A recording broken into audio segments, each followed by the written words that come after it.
দৰিদ্ৰতাক ফালি নিট পৰীক্ষাত বাজিমাত পিতৃয়ে চলাই ই ৰিক্সা কৰে হাজিৰা চিকিৎসক হ'বলৈ ওলাইছে সন্তান সংগ্ৰামৰ আন এক নাম বেজিতৰ পৰিয়াল সৰ্বভাৰতীয় নিট ইউজি 2026 পৰীক্ষাত জিলিকি উঠিল কোকৰাঝাৰৰ বালাজান তিলানীৰ বেজিত ৰায় চৰম আৰ্থিক অনাটনৰ মাজতো সৰ্বমুঠ 502 নম্বৰ লাভ কৰি সফলতা অৰ্জন কৰে ছাত্ৰজনে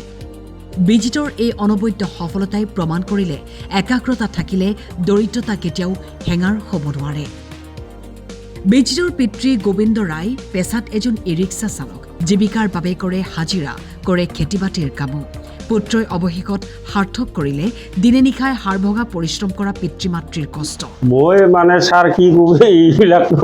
মোৰ পঢ়া শুনাই নাই নিট পৰীক্ষাই কি মই ল'ৰাক পঢ়িব লাগে বোলে পঢ়াইছোঁ মই এইগিলাখন নাজানো আৰু এই ল'ৰাটোতো মাজে সময়ে কয় মইতো পাছ কৰিলে বোলে ডাক্তৰ হ'ব দে পঢ়ি থাকত কেনে লাগিছে মোক ভাল লাগিছে শুনি মই কামটো মানে 2-3টা মই কাম পালেই হ'ল মানে এনেই বেটাৰী গাড়ী এটা লৈছোঁ মালটানা এইটো চলাই থাকোঁ আৰু এই বাৰিষা কালটো মানে লেভাৰ কাম কৰোঁ হালো মাৰোঁ বেজিতৰ পিতৃ মাতৃয়ে আজিৰ তাৰিখলৈকে নাজানে নিট পৰীক্ষা আচলতে কি কিন্তু তেওঁলোকৰ আশীৰ্বাদেৰে সন্তান জিলিকি উঠিল নিট ইউজি 2026 পৰীক্ষাত সৰ্বভাৰতীয় মেডিকেল প্ৰৱেশিকা পৰীক্ষাত উত্তীৰ্ণ বেজিত এতিয়া হ'বলৈ ওলাইছে চিকিৎসক গোবিন্দ ৰায় আৰু হীৰা ৰায়ৰ সন্তান বেজিত ৰায় আৰু সংগ্ৰামৰ আন এক নাম বেজিতৰ পৰিয়াল ভালে লাগিছে আগৰে পৰা কষ্ট কৰি পঢ়িছিলোঁ আজি সফল হৈছোঁ ভাল লাগিছে কিমান ঘণ্টাকৈ পঢ়িছিলে দিনত এনে 6-7 ঘণ্টাকৈ পঢ়িছিলোঁ কেতিয়াবা বেছিকৈও পঢ়িছিলোঁ 11-12 ঘণ্টা এনেকৈ এনে আশা কৰিছিলোঁ সেইকাৰণে কষ্ট কৰিছিলোঁ আৰু আজি সফল হৈছোঁ এনে মই 502 নম্বৰ লাভ কৰিছোঁ তুমি এতিয়া চিকিৎসক হ'বা পিছত কেইবছৰমান পিছত তুমি চিকিৎসক হ'বা হয় চিকিৎসক হোৱাৰ পিছত তুমি জনতাক কেনেদৰে সহায় কৰিবা যিমানখিনি পাৰোঁ আৰু কৰিম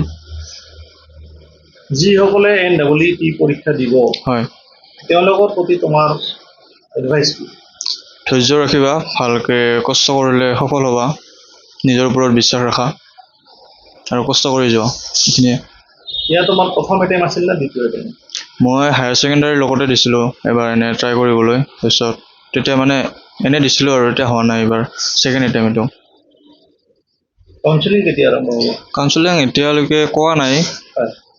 1 মাহমান সময় লাগিব চাগে আৰু তোমাৰ এনে কোনখন মেডিকেল কলেজত পঢ়াৰ মন এইটোতো মাৰ্কে ডিচাইড কৰিব মই ইমান ক'ব নোৱাৰোঁ ন কাট অফৰ ওপৰত ডিপেণ্ড কৰিব কিমান হয় তোমাৰ মা দেউতাই তোমাক বহুত কষ্ট কৰি পঢ়াইছে তোমালোকৰ পৰিয়ালৰ আৰ্থিক অৱস্থাও সিমান ভাল নহয় তুমি বহুত কষ্ট কৰিয়ে পঢ়িছিলা হয় সফলতাত দৰিদ্ৰতা হেঙাৰ হ'ব নোৱাৰে আজি পুনৰাই প্ৰমাণ হৈছে হয় তুমি যিসকল পৰিয়ালৰ আৰ্থিক অৱস্থা সিমান ভাল নহয় অথচ তেওঁলোকে সপোন দেখে তুমি কি ক'বা সিহঁতক আচলতে এইটো মানে দৰিদ্ৰতাৰ ওপৰত ইমান নিৰ্ভৰ নকৰে নিজৰ ওপৰত নিৰ্ভৰ কৰে যদি কষ্ট কৰা সফল হ'বাই দিয়ে নিশ্চয় কোকৰাঝাৰৰ পৰা ধনঞ্জয় নাথৰ ৰিপৰ্ট টাইম 8